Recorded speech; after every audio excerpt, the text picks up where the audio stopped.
Welcome to prime news political story మీకోసం. కూటమిలో MLC ఎన్నికల సందడి ప్రారంభమైంది. ఏపీ నుంచి 5 ఎమ్మెల్సీ సీట్లు ఖాళీ అవుతున్నాయి. మార్చి 31న యనమల రామకృష్ణుడు, జంగా కృష్ణమూర్తి, తిరుమల నాయుడు, దువ్వారపు రామారావు, పరుచూరి అశోక్ బాబు పదవి విరమణ చేయుచున్నారు. ఈ 5 ఎమ్మెల్యేల కోటా కింద ఎమ్మెల్సీలుగా ఎన్నికైన వారే.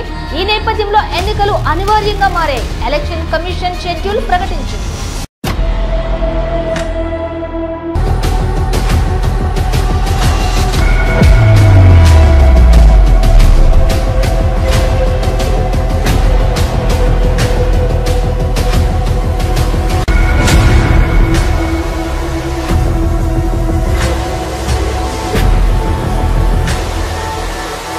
మార్చి 10న పోలింగ్ జరగనుంది. ఈ 5 స్థానాలు కూటమికి ఏకపక్షంగా దక్కనున్నాయి. వైఎస్ఆర్ కాంగ్రెస్ పార్టీ కేవలం 11 స్థానాలకు పరిమితం కావడంతో ఆ పార్టీకి ఛాన్స్ లేదు. అయితే కూటమిలో 3 పార్టీలు ఉండటంతో ఏ పార్టీకి ఎన్ని పదవులు వస్తాయి అన్నది తెలియటం లేదు. ఆ 2 పార్టీలకు ఒక్కొక్కటి అయితే తెలుగుదేశం పార్టీకి ఎక్కువ స్థానాలు ఉండటంతో ఆ పార్టీకి 3 ఎమ్మెల్సీ పదవులు దక్కే అవకాశం ఉందని ప్రచారం నడుస్తోంది. జనసేనకు 1, బీజేపీకి 1 కేటాయిస్తారని సమాచారం. అయితే ఇప్పటికే మెగా బ్రదర్ నాగబాబుకు జనసేన తరఫున ఎమ్మెల్సీ పదవి ఖాయమైనట్లు తెలుస్తోంది. ఏపీ మంత్రి వర్గంలోకి నాగబాబును తీసుకొస్తున్నట్లు చంద్రబాబు కొద్ది నెలల కిందట ప్రకటించారు. దీంతో నాగబాబుకు ఒక పదవి ఖాయం. ఇంకోవైపు బీజేపీ నుంచి పీవీఎన్ మాధవ్ పేరు ప్రముఖంగా వినిపిస్తోంది. గతంలో ఆయన ఉత్తరాంధ్ర పట్టభద్రుల ఎమ్మెల్సీగా ఎన్నికయ్యారు. ఎన్నికల్లో టికెట్ దక్కకపోవడంతో ఆయనకు బీజేపీ హైకమాండ్ ఛాన్స్ ఇస్తుందని తెలుస్తోంది. 3 పదవులకు ఆశావాహులు అధికమైతే ఈ లెక్కన టీడీపీకి కేవలం 3 ఎమ్మెల్సీ పదవులు మిగులుతాయి. అయితే ఆశావాహులు చాలా మంది ఉన్నారు. ఇప్పుడు పదవి విరమణ పొందిన వారంతా తెలుగుదేశం పార్టీ నేతలే.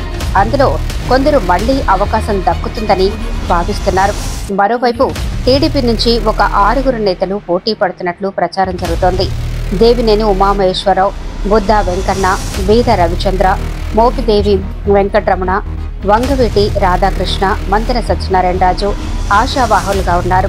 అయితే మైలవరం నుంచి టికెట్ వదులుకున్న మాజీ మంత్రి దేవినేని ఉమామహేశ్వరరావుకు తప్పకుండా ఎమ్మెల్సీ పదవి దక్కుతుందని ప్రచారం జరుగుతోంది.